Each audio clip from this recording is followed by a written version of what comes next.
Welcome back to Classic Britain. We have a beautiful car here for you today and a beautiful backdrop because we are currently under Brunel's masterpiece, the very famous bridge across the River Tamar built in 1859. But here we've got another masterpiece to some people, absolute icon of Ferrari Daytona inspired styling, the Rover SD1 twin Vitesse Plenum, or twin Plenum Vitesse is the correct term. I wanted to shoot one of these for quite a long time because it's quite a rare car. There aren't many of these, and I think there's about 100 or so left on the road. This was the bee's knees of Rover at the time. This was the top of the line spec you could get. Fuel injection, 3.5 manual LT77 gearbox, and yeah, this was the bee's knees. And of course you have that gorgeous deep front spoiler, the Vitesse spoiler, and there's a whole host of other things, including these gorgeous alloy wheels.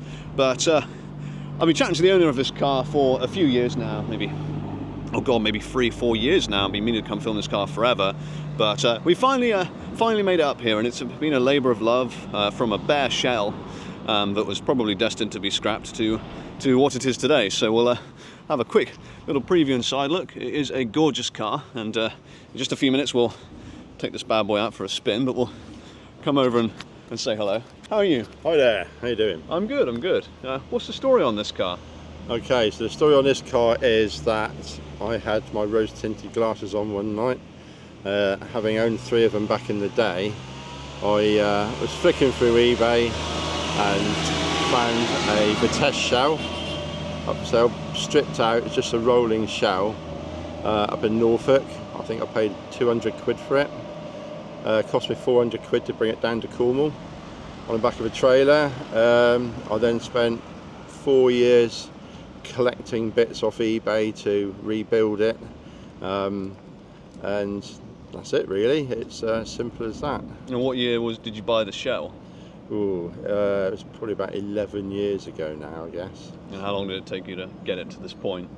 4 years. No, sorry, 5 years. 5 years or so, yeah. So most of it was collecting bits. Whilst we were collecting bits, the front end came off it and was completely rebuilt, new wings on the front. And its past owner had obviously replaced the back end. So it's really just the doors and the front end which were pretty perished and needed a little bit of TLC. Not quite as much TLC as the engine, which we'll get into that story. Can we have a look under the bonnet? Absolutely, yeah. Yeah, there's quite a dramatic and long story about the engine in this car. Oh, we got a HST Class 43 going across the bridge there. Oh, I've never actually seen the bridge from this angle. Of course, we've got the road bridge, which was built in 1963, and yeah, very low. Oh, look at that! 2 classics. Nice plate on that. 2.8 injection. I used to work that guy actually. Oh, you know him? Yeah. Small world, isn't it? Yeah. In Cornwall.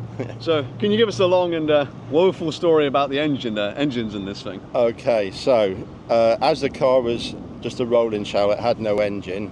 I've got an MG V8 as well, so I went down to my local MG garage and asked them if they had an old V8 kicking around, and they happened to have one, which was in a barn about 3 fields away from where I lived.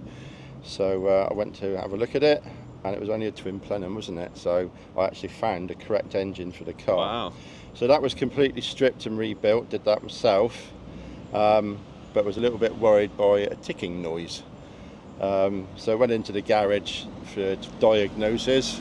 They took the heads off and found that the back 2 pistons were pretty much destroyed. Oh God. On further investigation, it turns out that part of a nylon nut, which is on the overrun valve, the collar of the nut had actually, half of it had come off, broken in half, and then ingested itself into the engine and destroyed the back pistons. So the engine came out again, all rebuilt, the heads were skimmed, rebuilt and everything, and got it up and running after a fashion. It was never quite right, wasn't idling very well, kept cutting out.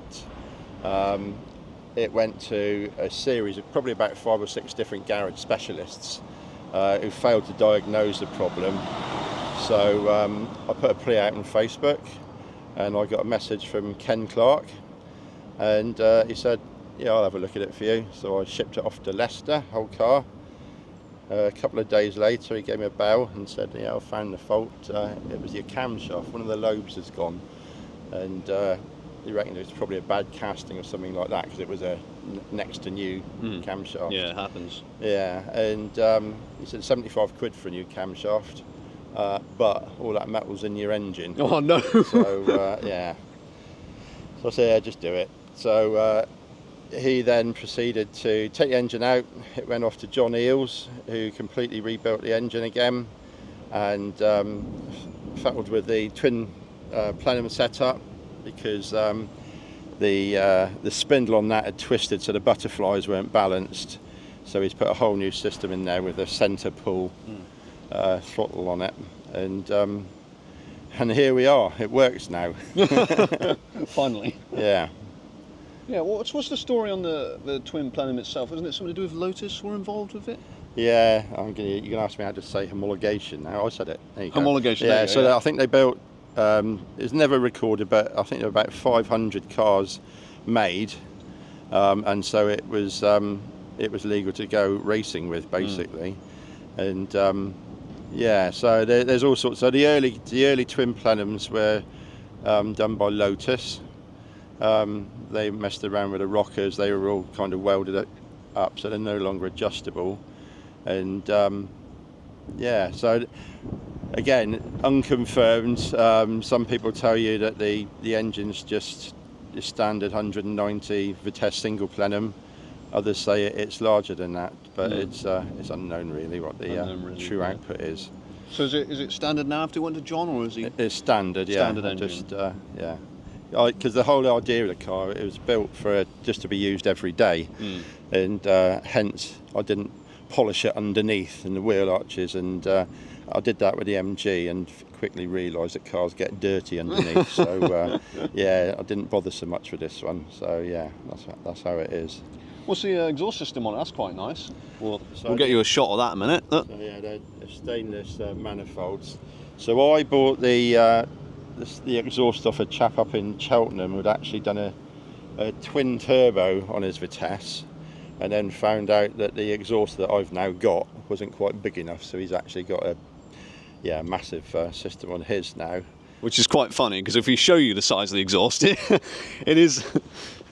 isn't small. I mean, you could probably fit a Coke can in there if you really wanted to. So, but well, the wheels all redone wheels, are they? Yeah, I've got the wheels all done up in Exeter. Spare ones all done as well. So they're 11 years later, because that was one of the first things I did, was so I could roll the car around, and they're still really good condition. They're gorgeous. And sunroof car as well. Sunroof. There's another story behind the sunroof. Oh, is it? The original sunroof was completely shot, so I managed to get an absolute minter off eBay again, and got that all sprayed up. No, sorry, that was the second one. The first one went off to a sandblasting company in Plymouth, who proceeded to blast it and completely warp it. Oh God! It's completely written off. I then found another one which was in mint condition, got all that sprayed up, put it in. Couldn't quite get it fitting right, and yeah, long story short, not far on the other side of this road here, I was coming down one day, and the sunroof parted company with the car. Oh God! Shot about 40 foot in the air. I had failed to reinstall the full screws at the front. The wind got under it, and just off it went. Off it went. So this sunroof is actually one of the brand new ones that Rimmers was selling not so very long ago.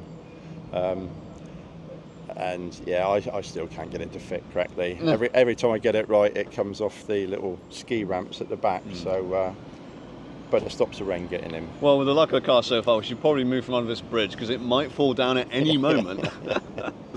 What about the interior? Was that all? That looks really lovely. Was that all redone as well? No, that was. I got probably half a dozen seats at home, front and back, and these are the best ones I got. I just collected them all. A guy up in Paynton, I got some from him. He'd done his Vitesse up and unfortunately lost it. Fuel hose went, and yeah, he lost it. Oh, the whole God. car went up in flames. Oh, goodness. And he had loads and loads of spare parts, so I had a lot off him. Yeah. Oh, dear. So what made you decide to grab an SD1? Did you have some back in the day? Yeah, I've had 3 previously. The engine from my original one went in my MG because the bodywork was completely shot, and this is back in the early 90s. Yeah, I had a couple more, and from there I went to Range Rovers, so I've been driving Range Rovers for years. And like I said, I was on eBay one night, rose tinted glasses on, remembering these cars as being powerful and really, really comfortable to drive. And I thought, so the original idea was to do a resto mod on it, put some electric seats in and some electrics that are not quite so fragile.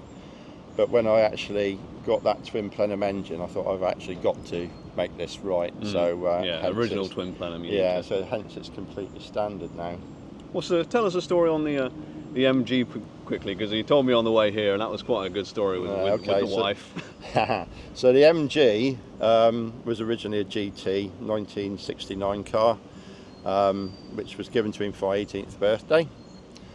Sorry about that. This gimbal sometimes has a bit of a fit. Carry on. Okay, yeah, so girlfriend at the time, we used to drive everywhere in the MG.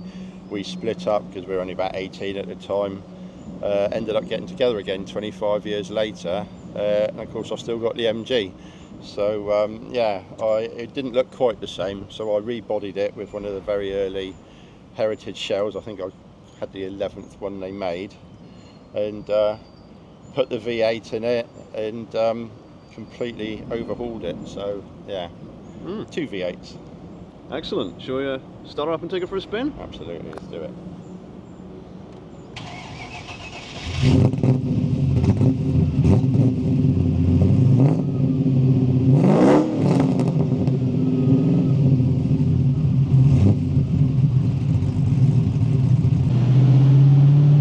You know, listening to it, you wouldn't think it was standard. It does have a very nice rumble to it with that stainless big bore system on it.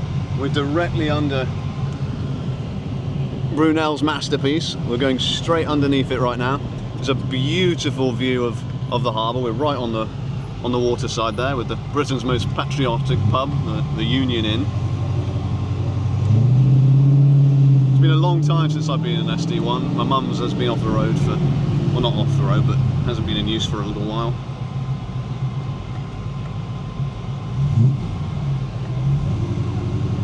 Take around some quite a steep hill up here.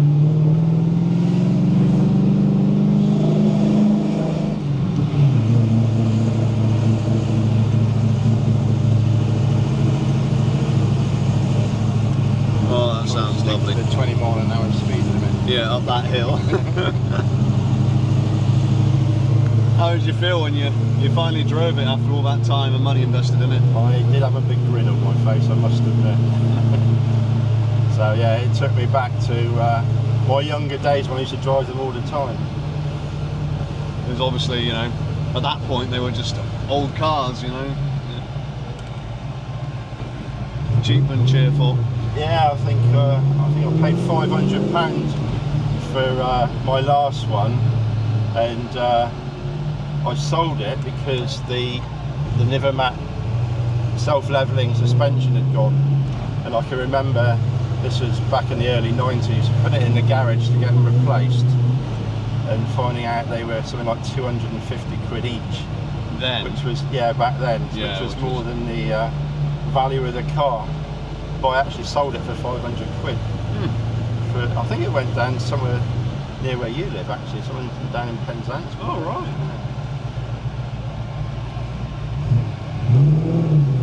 Of course, that's the thing people don't understand now, isn't it? But you know, if a car like this broke back in the day, you just, you know, get it gone and get another one. You know, they won't. Right, yeah. They won't major money. I mean, P6s in the 80s, you'd get a good one for 100 quid with MOT for a right minter. You know.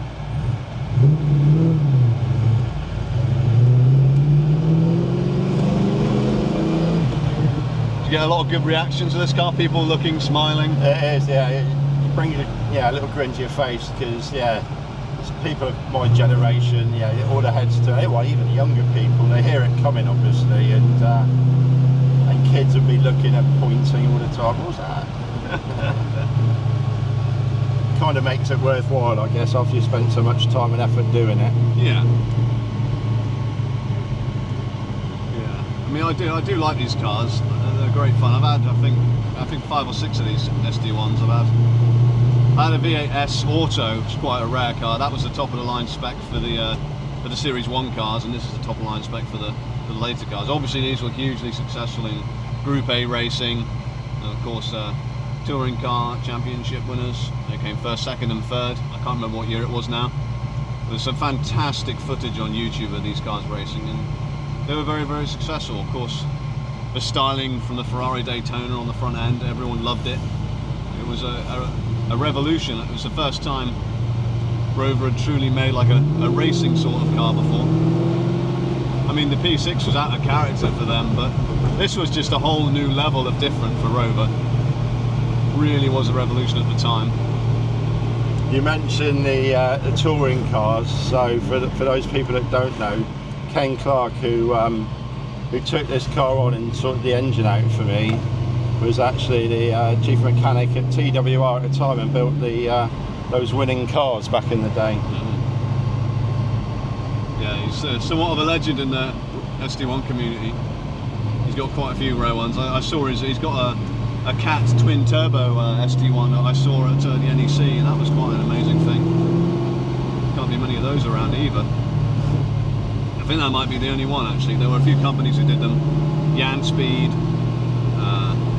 yeah, Janspeed did twin turbo kits in the 80s. I'm pretty sure for these. But rather sadly, you've said the car's actually for sale. Yeah. What's the reasoning for that? Okay, so having done 3 engine rebuilds on it, plus everything else, it stands me a lot of money. I know I'll never get it back, but to be perfectly honest, I've been doing a house up as well for the past 4 years, and I just don't have any time for it anymore. It sits in the garage most of the time, and I know that if there's a few bits that do need sorting on it, if we don't do it soon, it's only going to get worse. So it's time to move it on and let someone else have a play with it for a change. Well, if any of you are interested in this car, there will be information in the description where you can contact him if you so wish. Get your wallets out, people. But of course, you've still got the MG bit to play with, so you still have something. Yeah, that needs doing again now, so yeah, I'll keep me occupied. But I'm not in so much of a rush to do that, and I know that this one's quite desirable, so hopefully I shouldn't have a problem getting rid of it. No, I wouldn't have thought so.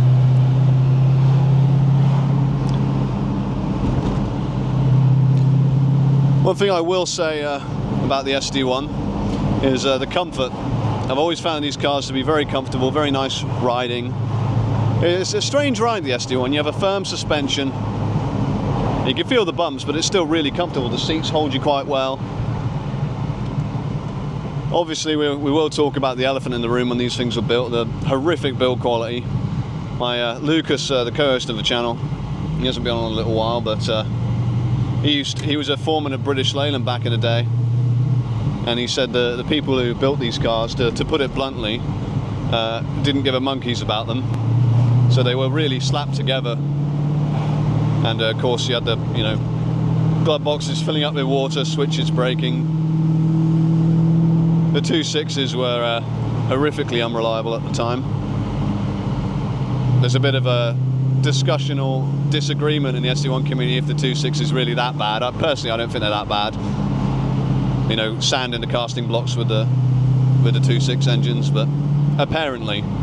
But if you know any better than me, and a lot of you probably do comment, let me know what you think. If I'm talking bollocks, let me know. But no, they're good cars, and obviously, the build quality is no worse than really any other car of this time period.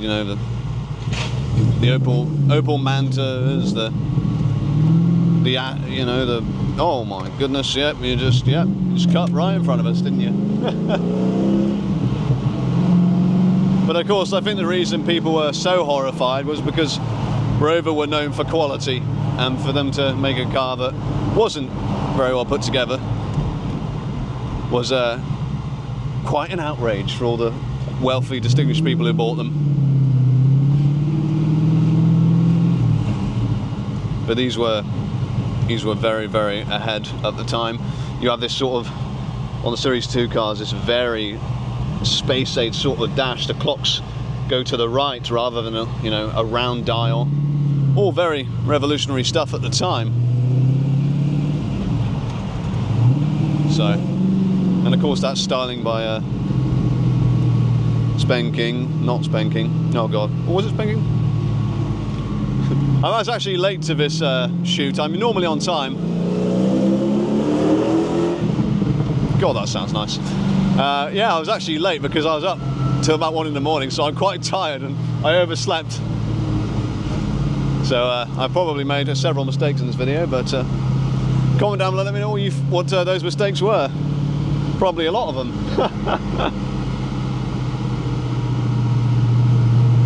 Oh.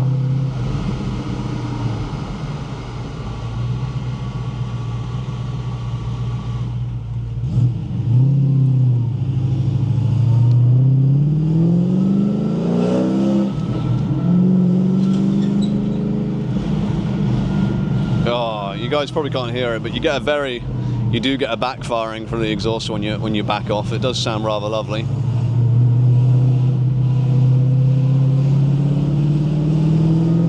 There's lots of guys turning, smiling, turning their heads, having a smile.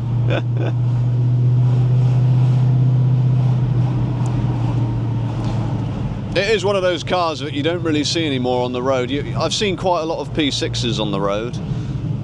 Not counting the ones I've owned, obviously, which is quite a few, but you don't really see SD1s out and about very often, so it is quite a surprise when you see one on the road. Funny enough, I went to the Plymouth Motor Show a few weeks ago, expecting to be the only SD1 there, and not long after I turned up, a Mark 1.5 turned up. Oh really? A black one, yeah. And it was a young guy, imported it from South Africa, so completely rust free, unlike most of them from this country. And so yeah, also called Sean as well, same as me. So there is another one around locally. What, the Sean or the car? Both.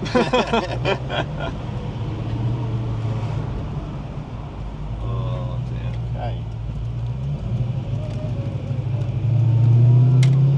What do you reckon? Obviously we haven't pushed it because the engine's basically new, isn't it? How many miles has the engine done? It's just over 1,000 miles now since it was. Oh, it's barely run in. No, not at all. So I am being careful with it.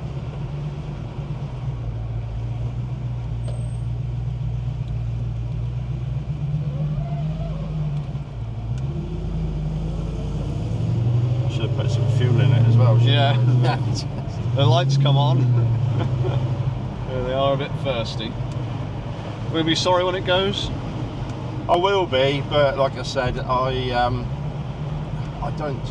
don't have time to drive it anymore, and it's a shame. So it's better to go to someone who will absolutely, yeah, use it and enjoy it. I was toying with the idea of getting something a bit more modern, but I'll keep my sensible head on for the moment and keep my money in my pocket. Oh dear. Well, thank you so much for taking the time to take me for a spin and show us the car and tell us the story of it. Very welcome. If any of you guys are interested, I'll put Sean's details in the description if he's all right with that. You guys can give him a bell if you so desire. It's a really nice car, rides well, and obviously, you know, twin Plenum Vitesse is getting quite rare now, so it is an investment, and obviously a chance to own a rare piece of British motoring history. So there we are. Anyway, thank you for watching, and until next time, bye for now.